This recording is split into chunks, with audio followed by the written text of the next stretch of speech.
Hi guys, how's it going, my fellow FL Studio music producer fans? Today I want to talk about synthesizers. Last time we talked about, well, we finished talking about FL Studio. Today I want to talk about synths. Now, I'm not going to go through a lot of detail on the video because it can take a long time.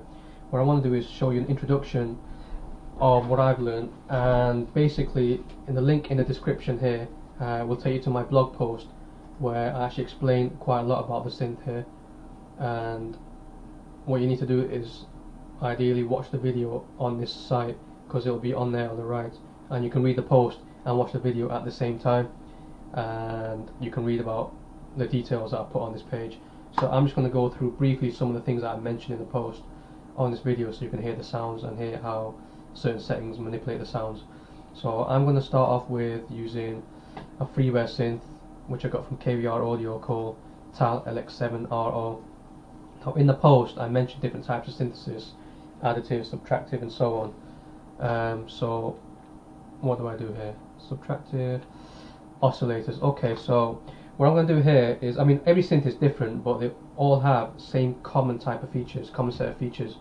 So here you can see you have oscillators, a mixer, filter, envelopes, LFO. The other things I want to talk about. Now oscillators is where it all starts. That's where you start creating the sounds. Now oscillators, you have different types of waveforms that oscillators create.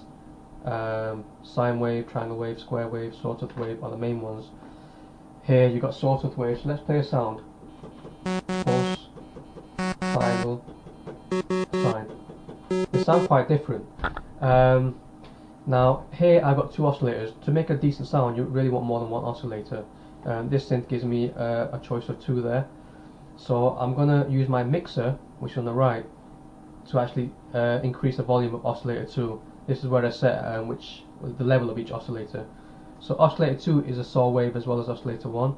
So I'm going to play the note, increase oscillator 2. So it's just made it louder. So let's play a different sound in oscillator 2. You can see how the sound is changing there. A feature that oscillators have is you can change the pitch of the oscillator by detuning it. Now here oscillator 1, I'm going to tune this to the left slightly, oscillator 2 to the right slightly. Got a better sound there already. And now this synth actually gives you a third oscillator as well, which I've already got on here. So there you go, there's my basic sound there. Let's turn poly on. So I've got I can play more than one note at the same time.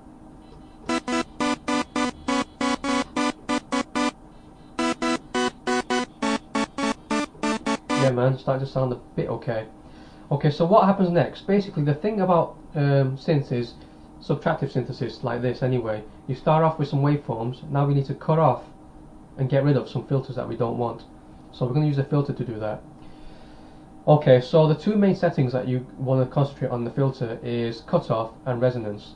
Now I explained on the post for filter, there's different types of filters: low pass, band pass, high pass. Again, I'm not going to go through it in the video, time is too short. This synth only gives me low pass filter. So basically every setting, every frequency under my cutoff gets through and everything above it does not. So if I play my sound, change my cutoff frequency, you'll see how it changes. Resonance is a way to amplify the frequency at the cutoff.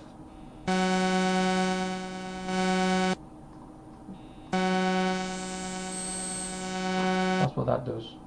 Okay, so they're the main two settings of a filter. You can change the cutoff frequency. So let's move on to modulation. Now a synth is not really good unless you can actually modulate, i.e. change the sound over time. Now one way to do that is envelopes. You can use an envelope for amplitude, you can use an envelope for filters. So we're going to use it for amplitude first. Now on the post I actually draw a diagram and show you what the different settings of envelope is, and ADSR envelope. So here I'm just going to go through it and quickly show you how the sound can change. Attack is a time it takes for the sound to go from 0 volume to maximum volume. So without it, with a setting,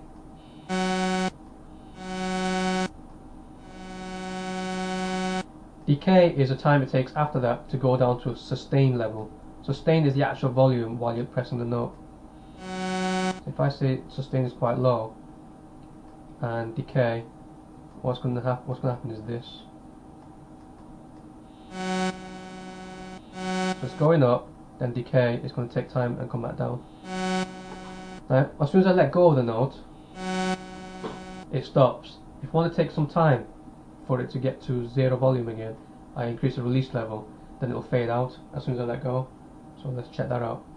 Let go, and it fades out. That's all an envelope does, and it changes the sound over time.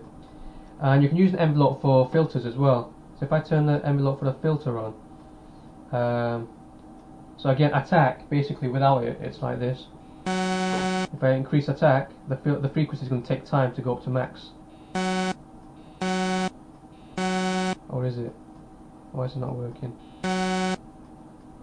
Alright, I see. Need to have some sort of setting there. So it takes time. And so on. So you can do the same sort of thing with the filter here. Sustain, level, decay, and so on. Okay, so that's your filter there. Sorry, the envelope generator on your filter. Another way to modulate a source is with the LFO. The LFO is a low frequency oscillator. Basically, it's another oscillator, but you can't hear it. Now, all it's doing is changing something over time. So here, I've decided to change, again in the post I explained the different things you can change. Here I'm changing the cutoff frequency. Now I'm going to say use a sine wave, so it's going to change the frequency in the shape of a sine wave, high, low. And the rate, I can actually set a rate myself.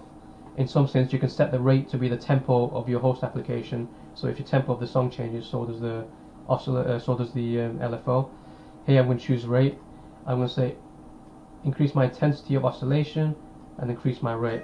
So check this out. It just changes.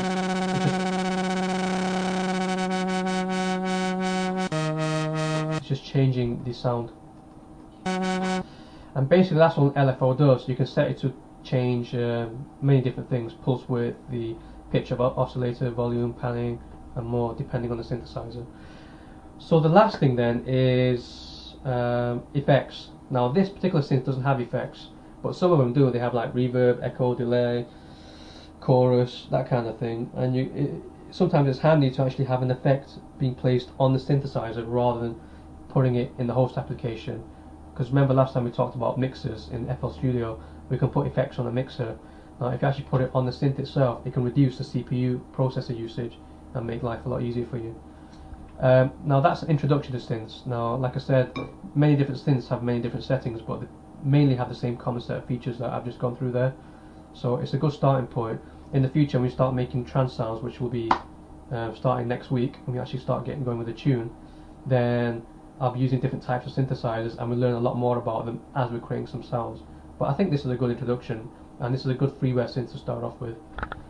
Okay, so that's me until next week, guys. As always, if you don't agree with what I've said, then just come on the site, go onto the forums, and just let me know what you think.